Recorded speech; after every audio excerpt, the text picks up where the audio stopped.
किसी वन में सिंह निवास करता था। बाघ, कौवा और सियार, ये तीन उसके नौकर थे। एक दिन उन्होंने एक ऐसे ऊंट को देखा जो अपने गिरोह से भटककर उनकी ओर आ गया था। उसको देखकर सिंह कहने लगा, अरे वाह, ये तो विचित्र जीव है। जाकर पता तो लगाओ कि यह वन्य प्राणी है अथवा कि ग्राम्य प्राणी।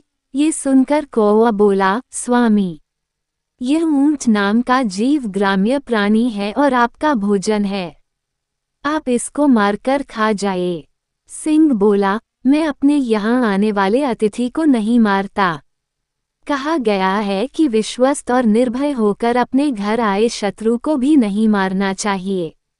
अतः उसको अभयदान देकर यहाँ मेरे पास ले आओ, जिससे मैं उसके यहाँ आने का कारण पूछ सकूं। सिंह की आज्ञा पाकर उसके अनुचर ऊंट के पास गए और उसको आदरपूर्वक सिंह के पास ले लाए। ऊंट ने सिंह को प्रणाम किया और बैठ गया। सिंह ने जब उसके वन में विचरने का कारण पूछा तो उसने अपना परिचय देते हुए बताया कि वह साथियों से बिछुड़कर भटक गया है। सिंह के कहने पर उस दिन से वह ऊंट उनके साथ ही रहने लगा। उसके कुछ दिन बाद सिंह का किसी जंगली हाथी के साथ घमासान युद्ध हुआ। उस हाथी के मूसल के समान दांतों के प्रहार से सिंह अधमरा तो हो गया, किंतु किसी प्रकार जीवित रहा, पर वह चलने फिरने में लाचार हो गया था।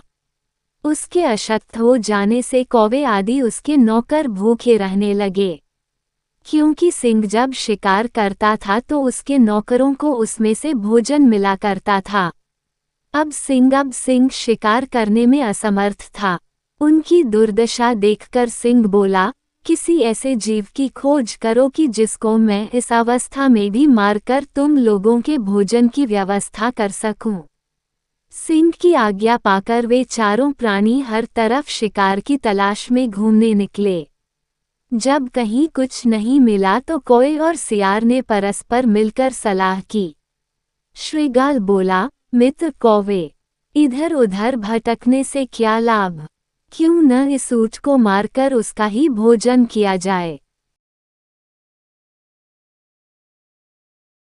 सियार सिंह के पास गया और वहां पहुंचकर कहने लगा, स्वामी, हम सबने मिलकर सारा वन छान मारा है, किंतु कहीं कोई ऐसा पशु नहीं मिला कि जिसको हम आपके समीप मारने के लिए ला पाते।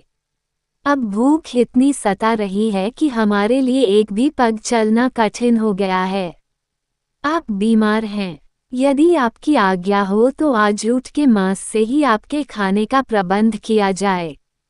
पर सिंह ने ये कहते हुए मना कर दिया कि उसने ऊंट को अपने यहाँ पनाह दी है, इसलिए वह उसे मार नहीं सकता।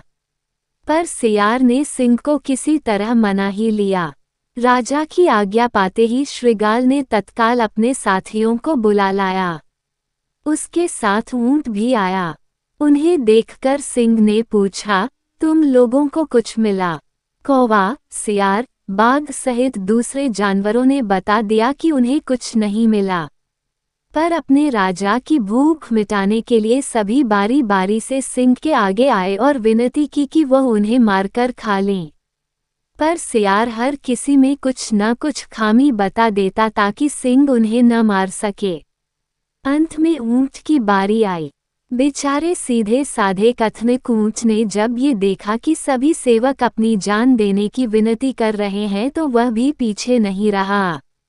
उसने सिंह को प्रणाम करके कहा, स्वामी, ये सभी आपके लिए अभक्ष्य हैं।